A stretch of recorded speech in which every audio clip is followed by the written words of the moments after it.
It is so difficult to describe because that's the dream court. Champion and 0 for the world number 1. It is so difficult to describe because that is the dream court. 89% to 7%, 0. Those three numbers are the entire scoreboard of the WTA Star of the Swing fan vote for the 2026 grass court season. And they explain why the whispers online are already screaming that Sabalenka got erased after Alex Eala won 89% of the vote, while Sabalenka got none. 89% belongs to a 21-year-old from Manila, ranked 28th in the world. I guess it comes very natural. I've been a competitor my whole life. Never say die. 7% belongs to Linda Noskova, the woman who actually lifted the Wimbledon trophy 12 days earlier. And 0 belongs to the reigning world number 1, Aryna Sabalenka, who is not in second place, not in third place, and not on the ballot at all. The question every tennis writer in Europe is quietly asking tonight is simple. How does the most decorated woman in the sport get erased from her own summer? To understand the size of what happened on July 17th, you only need to know what happened 12 days before it. On July 4th, Alex Eala walked onto center court as the number 29 seed and dismantled the defending Wimbledon champion Iga Swiatek 7-6 in a first-set tiebreak and 6-2 in the second. The champion is beaten. She reached the round of 16 at the All England Club and climbed to a career-high WTA number 28 in the rankings released July 13th. That is the entire runway you need. Because on July 17th, the WTA opened the ballot and the runway turned into a launch. Here is what the 89% number is actually measuring. It is measuring the widening gap between what tennis's institutions reward and what tennis's fans actually love. Aryna Sabalenka is the 2025 WTA Player of the Year. She was voted that by a media panel with roughly 80% of the ballots. She is the year-end world number 1 for the second consecutive season. She holds the single-season prize money record at over $15 million. On paper, no woman in this sport should command more affection. And yet, when the fans were handed the microphone in 2026, they gave the fan favorite of the grass swing not to Sabalenka, but overwhelmingly to Eala. Sabalenka lost in straight sets in the 4th round of Wimbledon to Naomi Osaka. She was booed on center court. She told the press she wanted to get drunk and forget about tennis. There was no grass moment worth nominating. That absence is the story. And what fills that absence is louder than any press conference she could hold. Look at the ballot Eala actually cleared. Evidence 1. The Wimbledon champion could not crack double digits in a fan vote about her own tournament. Linda Noskova won the biggest trophy in women's tennis on July 5th, 2026. 12 days later, the same audience that watched her lift that trophy gave her roughly 7% of the vote. Karolina Muchova, the finalist Noskova beat, took roughly 4%. That is not a defeat. That is an eraser. Evidence 2. Compare Eala's mandate to the last Star of the Swing award the WTA handed out. In February, Elena Rybakina won the Star of the Australian Swing fan vote after actually winning the Australian Open with 61%. The reigning Slam champion in Melbourne cleared her ballot by 61%. The girl who did not win a Slam in July cleared hers by 89%. Read that comparison again. A Slam trophy is now worth less on a fan ballot than a Manila fan base with Wi-Fi. Evidence 3 is what the fans were actually voting on because this was not a sympathy vote. Eala's grass season in receipts. Champion at the Birmingham 125, semi-finalist in Berlin at a WTA 500, and a Wimbledon round of 16 built on a center court demolition of the defending champion. 10 wins, 3 losses on a surface she had barely played competitively as a professional. The record earns a case. 89% is not a case. 89% is a movement. And this is the moment to say what every Filipino fan watching this channel has been saying for a year and a half, back when she was ranked 140 and the analysts had not learned the pronunciation yet. You were not overreacting. You were early. The rest of the tennis internet is now catching up to a scoreboard you have been reading since Miami 2025. Evidence 4 is the scale you are up against. The Philippines is roughly 117 million people with a global diaspora estimated between 10 and 15 million more. Filipino social media users are among the most engaged on Earth, a country where online is not a hobby. It is a default state. The Czech Republic, home of the woman who just won Wimbledon, has roughly 10 million people total. That mismatch is not a bug in the fan vote system. That is the future of the fan vote system. The WTA nominated Eala knowing exactly what would happen because Filipino traffic is real traffic. Filipino ticket sales are real ticket sales and Filipino streaming subscriptions clear in dollars.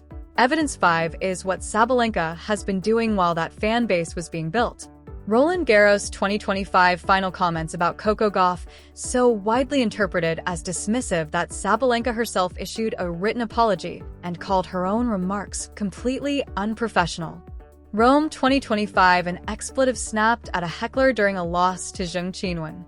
Wimbledon 2026 fourth round audibly booed by the center court crowd after the Osaka loss. Then the get drunk quote.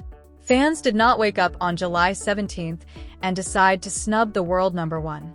She's been building this reputation for 18 months, one press conference at a time. If you think fan sentiment is one thing and professional sentiment is another, listen to who is saying what inside the sport.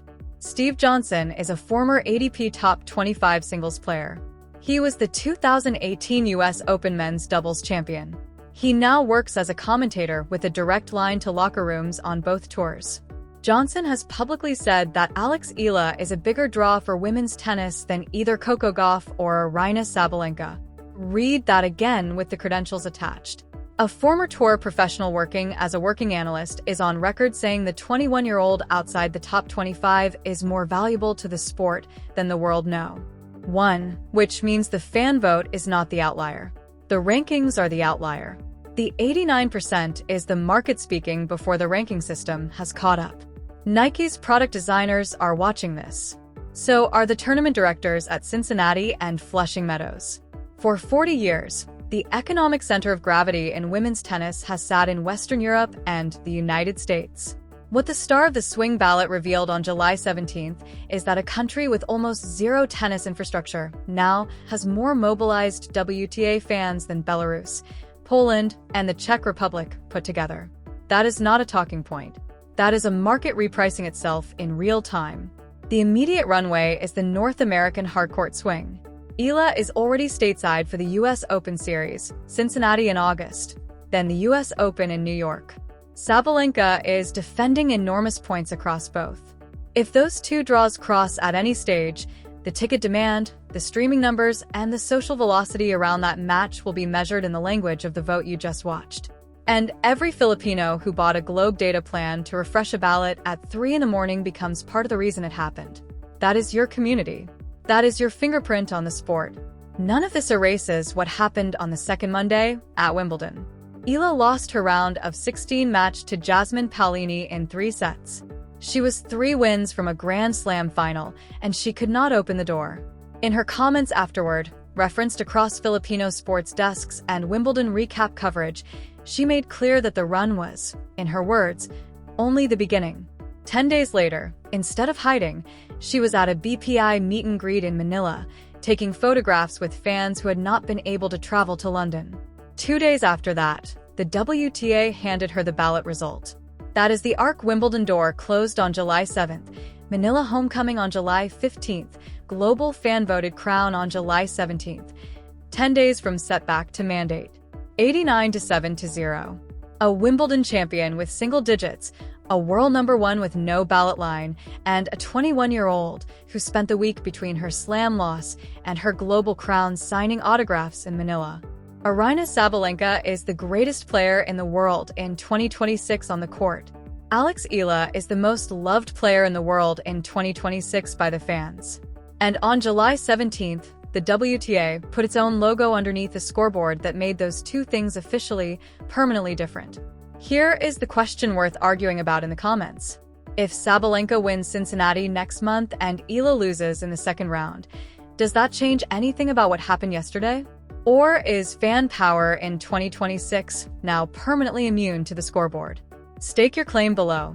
And if you have been part of this fan base since the Miami run, since the Berlin semifinal, since before the analysts learned to say her name, this channel is where the rest of that story gets told. week by week, ballot by ballot, tournament by tournament. Subscribe and stand with the people who saw it first, because the loudest fan base in tennis deserves a room of its own. And this is it. The 89% vote was not an accident. It was the inevitable result of a perfect storm, a charismatic young star from a massive, digitally engaged nation, a breakthrough performance on the sport's biggest stage, and a world number one whose recent behavior had alienated a significant portion of the fan base. Eala's grass season was not perfect, but it was compelling. A title in Birmingham, a semi-final in Berlin, and a statement win over the defending Wimbledon champion on center court. 10 wins and 3 losses on grass in a year where she had barely played the surface competitively as a professional. That record earned respect. The 89% made it undeniable. The WTA knew exactly what it was doing when it put Eala on the ballot. Filipino engagement is real. It drives streaming numbers, social media algorithms, ticket sales in diaspora communities, and merchandise movement. The organization is not blind to the shifting center of gravity in women's tennis. Markets that were once peripheral are becoming central, and Eala is the face of that shift. Sabalenka's absence from the ballot was equally telling. After her 4th-round loss to Osaka, the booing on center court, and the infamous "get drunk" quote, the WTA likely decided that including her would have been more trouble than it was worth. The fans spoke anyway. 0% is a statement louder than any press conference. This vote is bigger than one grass court swing. It is a signal that the fan base in women's tennis is no longer content to passively consume what the institutions serve up. They are active participants who can mobilize at scale when they see someone who represents them. Eala's story. The journey from Quezon City to Wimbledon center court, the presidential citation, the national pride, resonates in a way that pure on-court dominance sometimes does not. For the North American hard-court swing, this momentum is gold. Eala heads into Washington, Toronto, Cincinnati, and the US Open with the wind at her back. The fan support is not just emotional, it is measurable in engagement, in views, in conversations. Tournament directors are taking notice. Sponsors are taking notice. The entire ecosystem is recalibrating. Sabalenka remains the best player on the court week in and week out. That is not in dispute. But the 89-7-0 vote shows that being the best on the court is no longer enough to be the most loved. The fans have drawn a new line, and Eala is standing firmly on the right side of it. The summer ahead will test both players in different ways. Sabalenka will defend massive points and try to win back some of the goodwill she has lost. Eala will try to prove that her Wimbledon run was not a fluke, but the beginning of something lasting. When their paths inevitably cross, the tennis world will be watching not just for the winner on the court, but for what it says about where the sport's heart now lies. The 89% is not the end of the story. It is the beginning of a new chapter where fan power in tennis can no longer be ignored. Alex Eala did not just win a fan vote. She won the hearts and minds of a global community that has been waiting for someone like her. And on July 17, 2026, the WTA gave her the microphone and let the world hear them roar. The scoreboard said 89-7-0. The future of women's tennis may have just said the same thing. If you enjoyed this story and want more in-depth updates like this, subscribe to Tennis Diaries, turn on the notification bell, like this video, and share your thoughts in the comments. Thanks for watching, and we'll see you in the next video.